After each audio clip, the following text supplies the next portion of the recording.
Good evening and salutations, my Days of Our Lives fans. So let's start off with Leo and Dimitri. To tell you the truth, a lot of people were hoping that Leo wouldn't have done what he done today. Because not only did he sleep with Dimitri, but Dimitri also convinced Leo to keep his mouth shut. Dimitri is gay. And after some back and forth, he's like, okay, I believe you and everything. It sucks because, well, to be honest, Leo is Gwen's really only true friend in that whole town. I think the only person that was actually a good friend to her, was, how was that chick's name? I can't remember. It's gonna come to me at some point, but, and she went off to Africa. I can't remember, Johannesburg, but I can't remember her name and stuff. Anyway, Gwen doesn't have a lot of friends. Um, so the fact that you got Leo that's there doing that to her sucks, right? Now, Gwen, listen, after she caught Xander and Chloe almost knocking boots, and Chloe just kind of exits on out. When Gwen tells the reasons of why she's marrying Dimitri, after she starts bragging to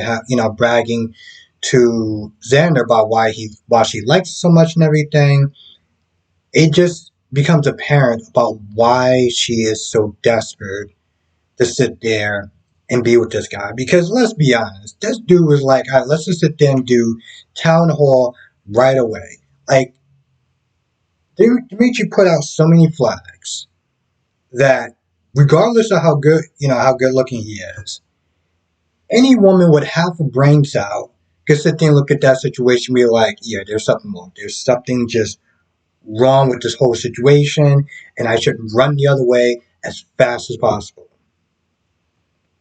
But, explaining about why she wants to sit there and get over Xander and just like all the men has really kind of treated her like crap from the time that she actually got to Salem.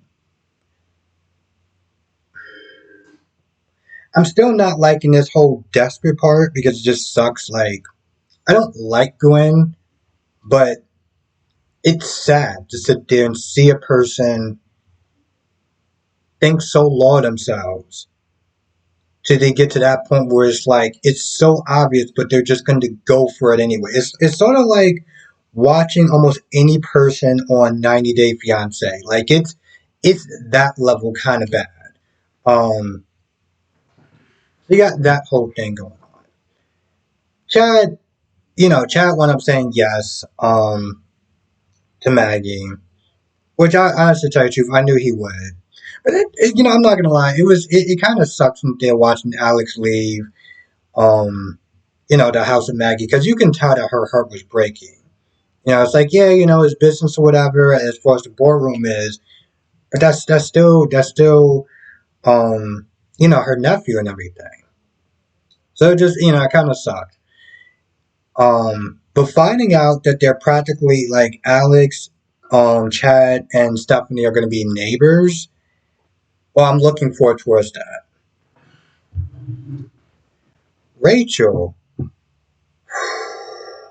first of all, I honestly tell you the truth, I feel like both of her parents are just failing this child so bad, okay? Because not only once, but twice that Rachel decided to leave wherever she was, hop on an Uber or wherever, and just headed somewhere. And she headed right towards Kristen's, right towards the Demera mansion. Now, Brady gets a call saying that his daughter is missing and everything. And he doesn't really freak out so much as he's just pissed off because he knows where Rachel will most likely go. And that's why Chloe, when Chloe got back to tell Xander, he's like, oh yeah, Rachel's missing, and Xander was about to go on the phone, but she was like, no, no, no. He knows where she's at. Now, the reason why I'm not upset at what Kristen's doing, as far as saying, oh, I don't know where Rachel's at and stuff like that, making him believe that um, she's missing, is because he did the exact same thing. And I know that a lot of people do not like Kristen for just, well, the list just goes on. But even with that being said, I did genuinely feel bad for her. And Brady did that. You know me. I'm all about fair play. So it is what it is. Now the thing is, towards the end, Rachel does overhear everything that Dimitri and Leo are saying. So I know at some point she's gonna sit there and rope those two in and be like, "You're gonna help me, otherwise I'm telling." That's what Kristen would do. Which she is mother of the year right there. The sad thing is that she just laid a bad example for her daughter. And it is what it is. You've been kind of a terrible person, and now your daughter's not there picking up on that. You think she's gonna be bad now? Wait till she hits being a teenager.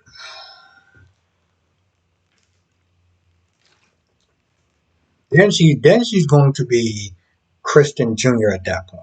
Just like you got on Jonah Hospital, you got Carly Jr., Jocelyn. You're gonna have Kristen Jr. I mean, you're already having a mini me Kristen at this point.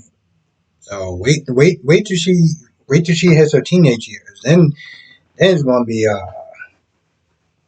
It's gonna be a nightmare at that point. All in all, I would definitely sit there and say that this is a good episode. So far, I've seen GH, I've seen Days. We're 2 out of 4 now. I didn't watch the rest yet, but we're 2 out of 4 now. So I feel like I did probably miss something. I have no idea what it is, but I know I missed something. So I can always sit there and say, if I miss anything, come to the live stream tonight, 8 p.m. Eastern, 5 p.m. Pacific. We'll sit there and go over all of them. Also, just another thing. So Leo's not there saying, is it possible that we could sit there and get married? Because does it sit there and say a clause where it's like it's has to be a woman?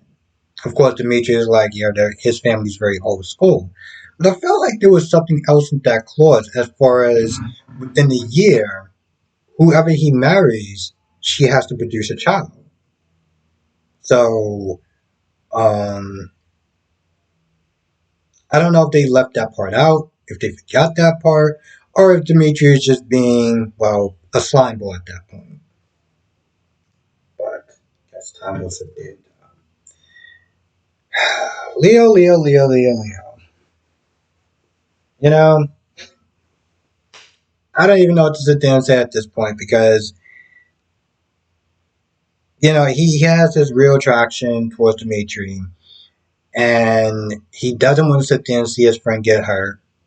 So he's just like, oh, Dimitri's like, no, I'm gonna treat her good. I got this. Okay, I can still sit there and see you on the side.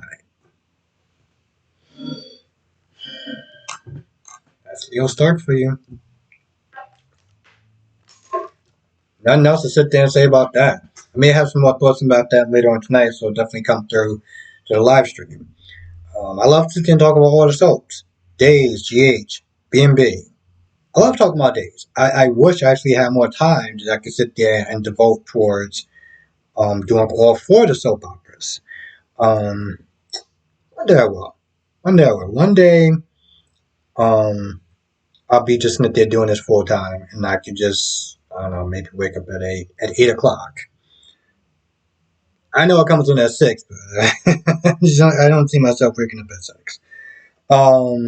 Waking up at 8 and doing my review days, and then just kind of just throwing them out there. I think that'd be pretty cool.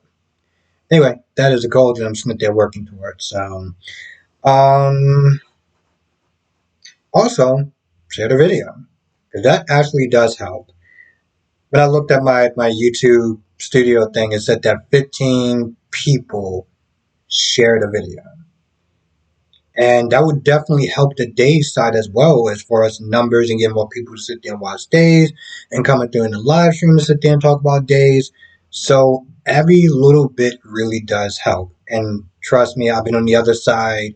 When I watch people sit there and say share the video, I'm just like, kind of like an extra step. It's like I could do it, but I don't know if I really want to. So trust me, I get karma. Also get being a hypocrite. I'm gonna sit there and ask you to do it.